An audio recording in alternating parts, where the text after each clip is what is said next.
नमस्कार। पानी पिलाओ ना। बड़का गांव अमर। विधायक अंबा प्रसाद के घर लगभग 50 घंटे की ईडी रेड समाप्त होने के बाद आज हमारे बीच मौजूद हैं हजारीबाग शहर के हुरूरू स्थित आवास पर। हम जानेंगे उनसे आखिर क्या क्या सीज हुआ, ईडी की कार्रवाई कितनी दूर तक चली, क्या समन हुआ है उनको।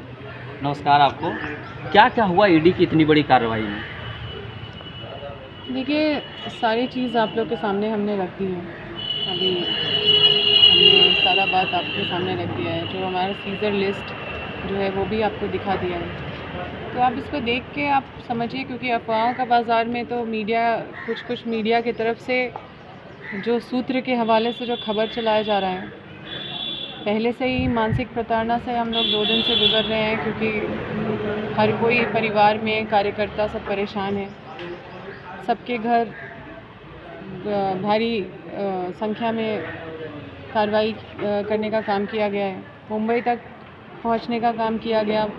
अभी मेरी बहन को वहाँ से जहाँ पे वो पीजी में रहती थी, वहाँ से निकलने के लिए वहाँ के मकान मालिक उसको बोल दिए हैं कि आप यहाँ से निकल जाइए। हम लोग मतलब इतने सारे पुलिस को देख के या जो भी देख के सब का इम्प्रेशन अलग हो जाता है। तो ये सब चीज़ और अफ़वाहों की बाज़ार में जो सूत्र होते हैं, सूत्र तो हमारे दुश्मन और हमारे विरोधी ही हैं, जो बदनाम करने के इंटेंशन से कहानियाँ बना के आप लोग के पास सूत्र बन के आते हैं। तो जो एविडेंस है हम लोग के पास, तो हम लोग जो डॉक्यूमेंट है उसके आधार पे तो आप लोग को हर चीज़ आप लोग के सामने रख दे रहे हैं। मैं तो बस सीधा तौर पे ये कहना चाहती हूँ कि मेरे नाम से बस एक मेरी गाड़ी है जो फिनांस्ड है, जिसका इंस्टॉलमेंट मेरे सैलरी से कटता रहता है। उसके सिवा इस पृथ्वी में मेरा कुछ भी नहीं है। और हम लोग एक पॉलिटिकल फैमिली से आते हैं, जिसमें एक एक व्यक्ति पॉलिटिकली लोगों की सेवा में रहता है। चाहे मेरी मम्मी है, वो भी लोगों के साथ इन्वॉल्व होना रहता है, तो जब भी ज़रूरत पड़ता है तो जाती है। मेरे पिताजी हैं जो हमेशा लोगों के बीच रहते हैं। मेरा भाई है जो वो भी लोगों के बीच में, उनका कोई भी समस्या आता है तो भाई से भी कई लोग समस्या अपना शेयर करते हैं, उसके स्तर से भी सॉल्व होता है। हम हैं जो 24 घंटा क्षेत्र में लगे रहते हैं। तो हम लोग एक पॉलिटिकल फैमिली है, तो यही है। आपको समन भी जारी किया गया है क्या? नहीं।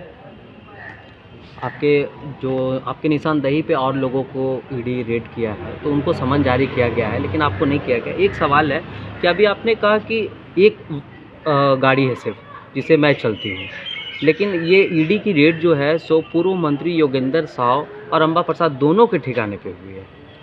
सिर्फ 2 ठिकाने पे नहीं हुई, मुंबई भी गए थे। मेरी बहन जहाँ पे रेंट में रहती है पीजी में, वहाँ पे भी जाने का काम किया। वहाँ पे मेरी बहन रोते हुए कॉल की है, काफ़ी वो डरी हुई थी, उसको लगा समझ में नहीं आया इस तरह से क्यों क्या हो रहा है। तो ये सब एक चुनौती है। अब राजनीति का क्या रास्ता होगा आपका? रास्ता तो चलते जाना है। हम लोग चुनौतियों से जूझते हुए ही यहाँ तक पहुँचे हैं। कोई आसान रास्ता नहीं था। संघर्ष के उपज हैं हम। और जब पॉलिटिक्स में आए थे तो मेरे कोई राजनीतिक गुरु भी नहीं थे। मेरा पूरा परिवार जेल में था। मैं किताबों से निकल के सीधा सार्वजनिक जीवन में आई हूँ, और जहाँ पे मुझे राजनीतिक का ज़रा भी कुछ अंदेशा नहीं था। कभी मैं अपने पिताजी के साथ शायद ही कभी रही हूँ जहाँ पे वो पॉलिटिकली कहीं रहे हैं। मैं हमेशा बाहर रही हूँ, अपने स्कूल कॉलेज में रही हूँ। एक लगातार आरोप प्रत्यारोप चल रहा है, बीजेपी, आरएसएस, कांग्रेस क्या कह रहे हैं कि आरएसएस लगातार दबाव बना रहा था, बीजेपी दबाव बना रहा था, लेकिन आपका स्टैंड क्या है? क्योंकि मेरा हमेशा क्लियर स्टैंड रहता है। मेरा स्टैंड कभी ये कभी वो नहीं रहता है। और हमने तो बताया कि जो लोग उस ओर जाते हैं, उस तरफ जाते हैं, तो क्या ऐसे ही मुँह उठा के चले जाते हैं? क्या उनके पीछे लोग नहीं लगे रहते हैं? क्या ऐसे ही जाके वो टिकट लेके और लड़ लेते हैं? ऐसे ही जाके वो मंत्री बन जाते हैं? ऐसे ही जाके वो मुख्यमंत्री बन जाते हैं? तो ये कौन लोग हैं? ये तो वही लोग हैं। अच्छा, लोकसभा इलेक्शन है सामने, तो क्या कैंडिडेट अगर आपको घोषित किया जाता है तो जनता का सपोर्ट भी सिंपैथी मिल रहा है आपको? देखिए, हम लोग लड़ने भिड़ने वाले लोग हैं। फ़ोन में वो चीज़ है, वो चीज़ को कोई भी इन्फ्लुएंस नहीं कर सकता है, क्योंकि हमारा अस्तित्व ही यही है। हम लोग डर गए तो मर गए। मतलब इसलिए लोकसभा का चुनाव आप लड़ेंगे अगर पार्टी टिकट देती है? पूरी तरह से हम बोले कि हम लोग चुनौती को स्वीकार करने वाले लोग हैं। मन शांत रहता है, विचलित तभी होते हैं जब अपने परिवार वाले लोग को बेवजह परेशान होते हुए देखते हैं। थोड़ा प्रताड़ना, मानसिक प्रताड़ना तो होता ही है उसमें, लेकिन क्योंकि हमने किसी का कुछ गलत नहीं किया है, किसी का कुछ बिगाड़ा नहीं है, इसलिए हम लोग पूरे शांत मन से और अपना जो काम है वो करते रहते हैं, इसलिए करते रहेंगे। और जो मतलब हमारे पास अपॉर्चुनिटी आएगा लोगों की सेवा करने के लिए, अपना दायरा बढ़ाने के लिए, ताकि हम ज़्यादा से ज़्यादा लोगों के काम आ सकें, तो ये हमारा तो हमेशा रहेगा कि हम इन सब चीज़ों में आगे एक सवाल है कि सुमित जो आपके भाई हैं उनको बहुत ज़्यादा टॉर्चर किया गया है, आखिर किस बातों को लेकर?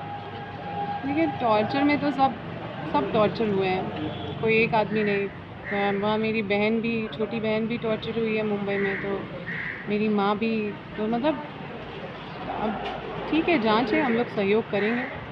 और भाई पॉलिटिकली भी मतलब उसको लोग खोजते हैं, तो वो वहाँ पे भी अवेलेबल रहता है।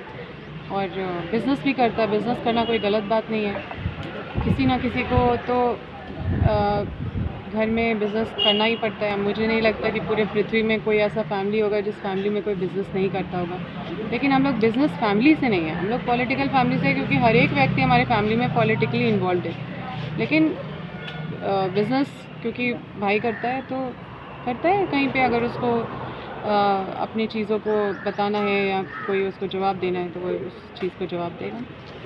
अभी आपने बड़कागांव विधायक अंबा प्रसाद को सुना, जिनका मानसिक दर्द, मानसिक प्रताड़ना छलका है। उन्होंने कहा है कि यह राजनीति का स्टैंड क्लियर है, जो अगर पार्टी लोकसभा की टिकट कांग्रेस देती है तो हज़ारीबाग लोकसभा सीट से मजबूती से लड़ेंगे। हमारा पूरा परिवार पॉलिटिक्स में रहा है और यह बड़ी राहत हो रही है। अब इधर अंबा प्रसाद को ईडी ने समन भी नहीं किया है, लेकिन वह मजबूती से चुनौतियों को सामना करने के लिए तैयार है। सहयोगी कैमरा पर्सन के साथ समाचार प्लस से सुबोध कुमार, ब्यूरो रिपोर्ट, हज़ारीबाग।